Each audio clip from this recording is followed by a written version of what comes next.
Dear friends, ഇന്ന് നമുക്ക് fish ഇല്ലാത്ത ഫിഷ് കറി ഉണ്ടാക്കിയാലോ? അതിന് നമുക്ക് അല്പം കോവയ്ക്ക, കുറച്ച് മുരിങ്ങക്കായ, 2-3 പച്ചമുളക്, കുറച്ച് ചെറിയ ഉള്ളി, ഒരല്പം പുളി അല്ലെങ്കിൽ മാങ്ങ അല്ലെങ്കിൽ ഇരുമ്പാമ്പുളി എന്നിവ ഏതെങ്കിലും ഒന്ന് ചേർത്താൽ മതി. ഞാനിവിടെ പുളിയാണ് ചേർക്കുന്നത്.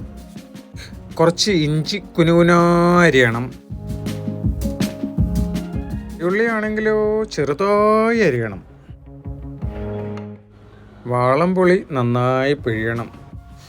അപ്പോൾ ഒരു മൂടി തേങ്ങ നന്നായി ചിരവി അതിനെ അരച്ച് വെള്ളം ചേർത്ത് അരച്ച് നമുക്ക് പാലെടുക്കാം.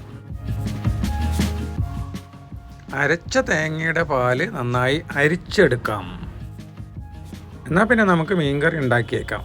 ഒരു മൺചട്ടി അല്ലെങ്കിൽ സാധാരണ ചട്ടി, അതിലൊരു 2-3 സ്പൂൺ ഓയിൽ ഒഴിച്ച് കുറച്ച് ഉലുവ ചേർത്ത് അതിലേക്ക് കുനുകുന അരിഞ്ഞ ചെറിയുള്ളി ചേർത്ത് നന്നായി ഇളക്കുക. ഒപ്പം ഇഞ്ചിഞ്ചായി അരിഞ്ഞ ഇഞ്ചിയും കൂടെ ചേർക്കുക. നീളത്തിൽ അരിഞ്ഞ മുളകും കൂടി ചേർത്ത് നന്നായി ഒന്ന് ഇളക്കി കഴിയുമ്പോൾ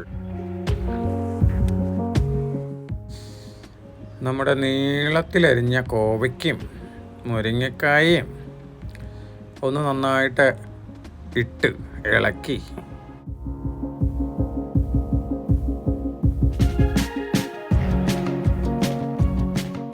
അതിലേക്ക് 1 സ്പൂൺ നല്ല കളറുള്ള കാശ്മീരി ചില്ലിയും, 1.5 സ്പൂണ് മല്ലിപ്പൊടിയും, 1/4 സ്പൂണ് മഞ്ഞൾപ്പൊടിയും ചേർത്ത് ഇളക്കുക.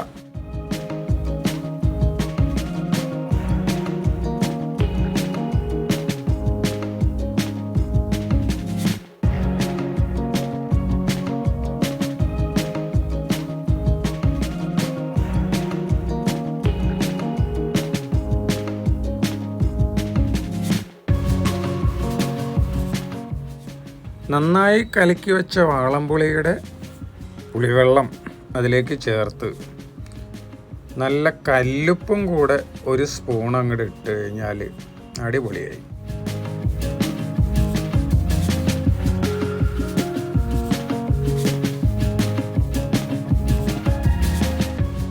നമ്മൾ ചിരവി അരച്ച് വെള്ളം ചേർത്ത് എടുത്ത ആ പാലും തേങ്ങാപ്പാലും കൂടെ അങ്ങോട്ട് ചേർത്ത് നന്നായിട്ടൊന്ന് മിക്സ് ചെയ്യുക. ഒരു 3-4 മിനിറ്റ് അങ്ങോട്ട് തിളക്കട്ടെ, വെന്തോളും. ഇനി അവസാനമായി നമുക്ക് കടുക് താളിക്കാം.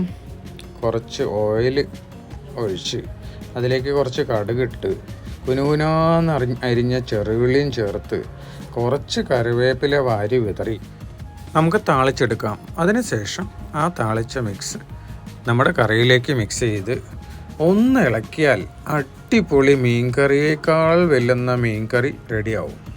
അപ്പോൾ കൂട്ടരെ, എല്ലാവരും ഒന്ന് ഉണ്ടാക്കി നോക്കൂ. ഇഷ്ടപ്പെട്ടാൽ ലൈക്ക്, സബ്സ്ക്രൈബ്, ഷെയർ എന്നിവ ചെയ്തേക്കൂ. Thank you. Bye by.